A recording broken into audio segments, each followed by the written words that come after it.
Hello दोस्तों, आज की कहानी डायन भूतनी या लाचार औरत भूतनी की कहानी। तो चलिए कहानी शुरू करते। यह भूतनी की कहानी मध्य प्रदेश जिला सिंगरौली के एक पिछड़े गांव की है।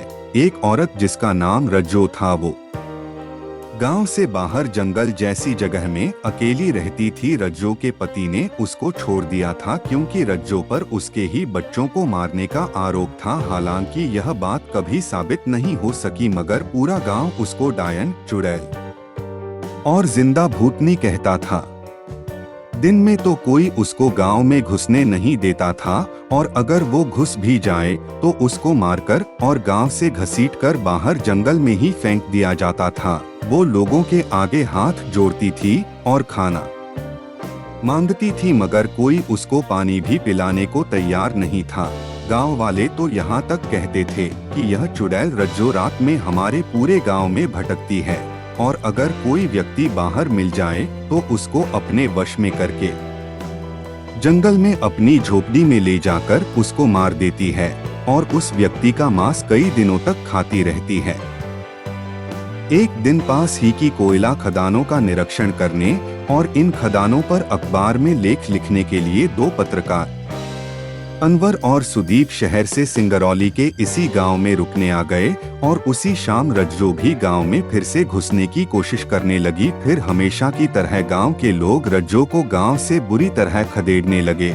सुदीप और अनवर गांव में इतना शोर होता देख उस भीड़ जो रज्जो को गांव से भगा रही थी वहीं आ पहुंचे और मामले को जानने की कोशिश करने लगे। गांव वालों ने वही सब दोहराया जो वो उसके बारे में कहते रहते थे। फिर अनवर, सुदीप ने सबको शांत करके रज्जो से पूछा कि तुम्हें क्या चाहिए। तो रज्जो ने कहा कि बेटा, मुझे तो बस पीने को पानी और थोड़ा सा खाना चाहिए, फिर मैं यहाँ से चली जाऊंगी। इस पर सुदीप और अनवर गांव वालों से बोले कि ये बेचारी तो पानी और खाना ही मांग रही है, जो आप इसको दे सकते हैं, जिसके बाद यह यहाँ से चली जाएगी, फिर इसकी और आपकी दोनों की समस्या खत्म हो जाएगी। इस पर गांव का मुखिया आग बबूला हो गया और बोला कि बाबूजी, यह आपका शहर नहीं है कि जैसा आप बोलो वैसा हो जाए। आपको इसके बारे में हम बता चुके हैं कि कैसे इसने हमारे गांव के कई लोगों और यहाँ तक कि अपने बच्चों को भी नहीं छोड़ा। जितने लोग हमारे गांव से गायब हुए उनमें से आज तक कोई जिंदा क्या मुर्दा भी नहीं लौटा। आप अपना काम करो और हमें अपना करने दो। आज हम मार मार कर इसकी चमड़ी ही उधेड़ देंगे। अगर अब आप दोनों में से कोई बीच में आया तो आपको भी इसके साथ गांव से जाना होगा। अनवर और सुदीप पत्रकार थे, इसलिए उनका आदर्शवादी होना स्वाभाविक था, तो वो लोग भी अपनी बात पर अड़ गए कि अगर यह इतना बड़ा गांव एक मजबूर और असहाय औरत को पानी तक नहीं पिला सकता तो हम यह गांव अभी छोड़ देते हैं। उसी समय अनवर और सुदीप रज्जो को लेकर वहां से निकल गए। रास्ते में तीनों ने छोटे से होटल में खाना खाया। फिर अनवर और सुदीप ने रज्जो से उसकी कहानी और दुर्दशा के बारे में पूछा, जिस पर रज्जो की आंखों में आंसू आ गए और वो अपनी आप बीती दोनों को बताने लगी कि साहब, इन गांव वालों ने मेरे पूरे परिवार को इस गांव के लिए मनहूस बताकर मार डाला, क्योंकि जब से हमारा परिवार इस गांव में आया तब से यहाँ सूखा पड़ने लगा, कोई फसल नहीं हुई और गांव में अचानक मौतें होने लगी। हमारे पूरे घर में आग लगा दी। मैं रात को शौच के लिए खुले में थी तो मैं बच गई, लेकिन मेरे पति और दो बच्चे इस हादसे में जिंदा जल गए। फिर जब मैं गांव आई तो यह लोग मुझे भी मारने दौड़े और मैं अपनी जान बचाकर जंगल में रहने लगी। अगर आप ऐसी घटनाओं में रुचि रखते हैं तो हॉरर स्टोरीज इन हिंदी पढ़कर इन रहस्यमयी किस्सों का सच जाने। बाद में पुलिस भी आई मगर कुछ नहीं हुआ, बस पुलिस ने गांव वालों से मुझे जिंदा छोड़ने को डोट कहा, जिसकी वजह से मैं आज जिंदा हूं, मगर गांव में कभी वो लोग मुझे आने नहीं देते। इतना कहकर रज्जो बिलखकर रोने लगी, जिससे अनवर और सुदीप का भी मन भर आया।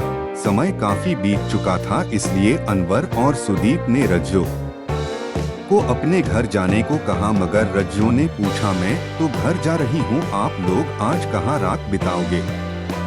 रात बहुत हो चुकी थी। कोयला खदानों का दफ्तर जहां लोग अनवर और सुदीप को जानते थे वो भी बंद हो चुका था। अनवर और सुदीप सोचने लगे, यार हम आज की रात ऐसी बियाबान वीरान जगह तो नहीं काट सकते क्योंकि यहाँ जंगली जानवरों का काफी खतरा रहता है और कहीं और जा भी नहीं सकते, तो हमें क्या करना चाहिए। इतने में तपाक से रज्जो ने कहा कि आप मेरे घर में चलकर आज रात आराम कर लीजिए और सुबह होते ही शहर को निकल जाइएगा। मेरे घर का रास्ता वैसे तो जंगल से होकर जाता है, मगर मेरा घर यहाँ से काफी पास में ही है। अनवर और सुदीप का मन तो नहीं था, मगर कोई और रास्ता भी उन लोगों को नहीं दिख रहा था, इसलिए उन्होंने रज्जो के साथ उसके घर जाने का फैसला कर लिया और आधे अधूरे मन से हाँ करके रज्जो के पीछे जंगल में चल पड़े। जंगल में तीनों चलते जा रहे थे। जंगल और अंधेरा घना होता जा रहा था। अनवर और सुदीप बस रज्जो की आवाज के पीछे ही चल रहे थे। रास्ता तो ठीक से दिख नहीं रहा था, ऊपर से कोई रोशनी का साधन तीनों ही के पास नहीं था। इतना मुश्किल सफर करके रज्जो आसानी से अनवर और सुदीप को अपनी जगह ले आई थी, जैसे ये उसका रोज का काम हो। झोपड़ी में आते ही रज्जो ने एक मिट्टी के तेल की डिबिया जला दी, फिर अनवर और सुदीप को अंदर आने को डोट कहा। जैसे ही अनवर और सुदीप अंदर घुसे तो उनको एक बहुत तेज बदबू आने लगी। रज्जो से पूछने पर उसने कहा कि साहब मेरा घर जंगल में है और मैं खाना खाने या लेने के लिए आए दिन बाहर जाती रहती हूँ। कोई जीव यहाँ मर गया है और यह गंध उसकी ही आ रही होगी। आप अंदर आ जाओ, मैं दरवाजे और खिड़की खोल रही हूँ, थोड़ी देर में यह गंध आनी कम हो जाएगी। अनवर और सुदीप को यह सब अच्छा तो नहीं लग रहा था, मगर क्या करें, इतनी दूर जंगल से वापस भी नहीं जा सकते थे, इसलिए यह रात तो यहाँ काटनी ही थी। तो मन मारकर वो दोनों झोपड़ी के अंदर आ गए। रज्जो ने दोनों को एक पुरानी सी चारपाई पर लेटा दिया और खुद जमीन पर चादर बिछाकर लेट गई। अनवर और सुदीप दोनों काफी थके हुए थे, तो उनको चारपाई पर लेटते ही गहरी नींद आ गई। करीब 1 घंटे बाद अनवर के कानों में किसी औरत की जोर जोर से मंत्र पढ़ने की आवाजें आने लगी। उसने जमीन पर देखा तो रज्जो वहाँ नहीं थी। अनवर डरकर उठा और मिट्टी के तेल की डिबिया लेकर दरवाजे के बाहर आ गया। फिर उसकी नजर झोपड़ी के पीछे बिना किसी वस्त्र के बिल्कुल नग्न अवस्था में बैठी रज्जो पर पड़ी। रज्जो अपनी दोनों आँखों को बंद करके लगन से एक मंत्र का जाप किए जा रही थी। उसके आधे काले और आधे सफेद लंबे बाल खुले हुए थे और जमीन पर झूल रहे थे। उसके पूरे चेहरे पर खून लगा हुआ था। रज्जो की आवाज इतनी कर्कश थी कि उससे डरकर अनवर खड़े खड़े कांपने लगा था, जैसे उसने मौत को ही सामने देख लिया हो। वो सुदीप को चिल्लाकर बुलाना चाहता था, मगर किसी शक्ति ने मानो उसकी जबान इतनी भारी कर दी थी कि वो वहां खड़ा होकर कांपता हुआ बस रज्जो को देखता ही जा रहा था।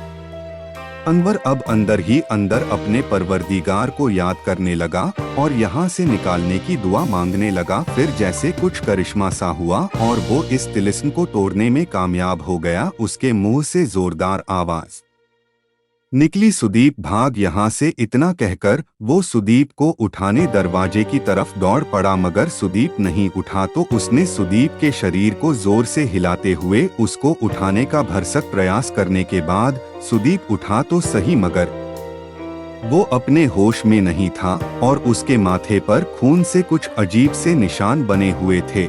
इतनी तेज आवाज से रज्जो भी उठ खड़ी हुई और वो भी झोपड़ी के दरवाजे की तरफ लपकी जहां से अनवर बाहर भागने वाला था। रज्जो ने अनवर को बाल से पकड़कर जमीन पर गिरा दिया। अनवर हैरान था कि 50 साल की लाचार सी दिखने वाली औरत में इतनी ताकत कहां से आ गई, जैसे कई पहलवानों का बल उस एक अकेली औरत के शरीर में दौड़ रहा हो और वो कई लोगों से भी नहीं संभलेगी। ऐसा सोचते हुए अनवर जमीन से उठने की कोशिश करने लगा, मगर उसी समय रज्जो ने अनवर पर कुछ राख सी फेंक कर मारी, जिससे अनवर को चक्कर आने लगे। उसका सर दर्द से फटने लगा और वो अपना सर पकड़कर चिल्लाने लगा। फिर रज्जो उसकी छाती पर बैठ गई और अपना हाथ उसके सर पर रखकर कोई मंत्र पढ़ने लगी। इतने में सुदीप लड़खड़ाते हुए वहां आ गया और उसने रज्जो को धक्का देकर अनवर की छाती से गिरा दिया। रज्जो गुस्से से आग बबूला हो उठी और उसकी चीख पूरे जंगल में गूंज गई, जिससे अनवर और सुदीप की रूह तक कांप गई और वो दोनों उठकर अब भागने लगे। सुदीप पर तो रज्जो के रात वाले टोनेटोटके का असर था, तो वो भाग नहीं पा रहा था, मगर अनवर अब काफी आगे निकल गया और अब वो रज्जो की पहुंच से काफी दूर था। रज्जो ने सुदीप को पकड़ा और उसके चेहरे पर अपने खून में सने चेहरे से खून हटाकर सुदीप के माथे पर मल दिया, जिससे कुछ ही देर में सुदीप अचेत सा हो गया और रज्जो उसको अपनी झोपड़ी में ले आई। फिर उसने दीवार से एक पर्दा हटाया, जिससे दीवार पर बनी शैतान की तस्वीर दिखने लगी। अब रज्जो ने सुदीप को उस शैतान की तस्वीर के आगे उल्टा लेटा दिया। सुदीप का सर उस शैतान की तस्वीर के पैरों में था। रज्जो ने एक तेल का दिया उस शैतान के आगे जलाया और मंत्र पढ़ने लगी। सुदीप को थोड़ा तो पता था कि क्या चल रहा है, मगर उसका शरीर उठने तो क्या करवट लेने की भी हिम्मत छोड़ चुका था। उसके मन में बस भगवान का ध्यान था कि कहीं से कोई मदद आ जाए और उसकी जान बच जाए। उधर अनवर जंगल में भटकता हुआ गांव पहुंच गया और मुखिया जी का दरवाजा जोर जोर से बजाने लगा। मुखिया जी जल्दी से बाहर आए। फिर अनवर ने सारी बात एक सांस में उनको बता डाली, जिससे मुखिया जी पूरे गांव के लड़कों और आदमियों को लेकर जंगल में रज्जो की झोपड़ी की तरफ दौड़ पड़े। रज्जो ने अब सुदीप के सारे कपड़े उतार दिए, फिर उस पर पानी डालकर उसको नहलाने लगी। उसके बाद रज्जो ने खून का लेप सुदीप के सर और चेहरे पर लगा दिया। फिर रज्जो एक बड़ी कटार को तेज करने के लिए झोपड़ी के बाहर पत्थर पर घिसने लगी। सुदीप शैतान की फोटो के नीचे पड़े हुए सोच रहा था, आज का दिन उसके जीवन का आखिरी दिन है। बस अब भगवान ही कोई चमत्कार कर दे तो कर दे, वरना मैं कल का सूरज नहीं देख पाऊंगा। रज्जो कटार को पत्थर से घिसकर जैसे ही उठी तो उसको बहुत सारे लोगों के चिल्लाने का शोर आने लगा। वो समझ गई कि अनवर गांव से लोगों को ले आया है और उसको जल्द ही अपना काम खत्म करके यानी शैतान को सुदीप की बलि चढ़ाकर यहाँ से जंगल में छुपना पड़ेगा। इसलिए रज्जो ने अपने काम में काफी तेजी दिखाई और सुदीप को बालों से पकड़कर उसकी गर्दन शैतान के सामने रखकर काटने के लिए ऊपर उठाई। सुदीप को भी गांव वालों का शोर सुनाई दे रहा था, जिससे उसकी काफी आस बंध गई थी और उसको पता था कि अगर किसी तरह वह इस बलि में थोड़ी सी भी देरी कर देता है तो वह जिंदा अपने परिवार में जा सकता है। फिर क्या था, उसने अपना थोड़ा दिमाग दौड़ाया और शैतान के सामने जो दिया रज्जो ने बलि के लिए जलाया था, उसने अपनी पूरी ताकत से फूंक मार दी, जिससे वो दिया बुझ गया और रज्जो के इस काले तंत्र में विघ्न पड़ गया। रज्जो ने गुस्से में सुदीप की गर्दन को जोर से जमीन पर पटक दिया और जल्दी से दिया जलाने लगी। सुदीप दर्द में था फिर भी हंसने लगा, जिससे रज्जो का गुस्सा 7वें आसमान पर चला गया। अब सुदीप को अपनी जान बचने की उम्मीद बढ़ती दिख रही थी, तो उसने अपने शरीर और मस्तिष्क की सारी शक्तियां बटोरकर इस बार अपना हाथ दिए पर दे मारा, जिससे न सिर्फ दिए का तेल जमीन पर गिर गया बल्कि मिट्टी का दिया भी टूट गया। फिर क्या था, रज्जो ने पास पड़ी कटार से सुदीप की कमर पर कई वार किए, मगर अब गांव वाले उसकी झोपड़ी के एकदम करीब आ गए। रज्जो अपनी जान बचाने झोपड़ी से निकलकर जंगल की तरफ भागी, मगर गांव वाले हर तरफ से उसकी तरफ आ रहे थे। फिर वो एक पुराने दूषित कुएं की दीवार पर खड़ी हो गई और गांव वालों ने उसको हर तरफ से घेर लिया। सारे लोगों के हाथों में जलती हुई मशालें थी।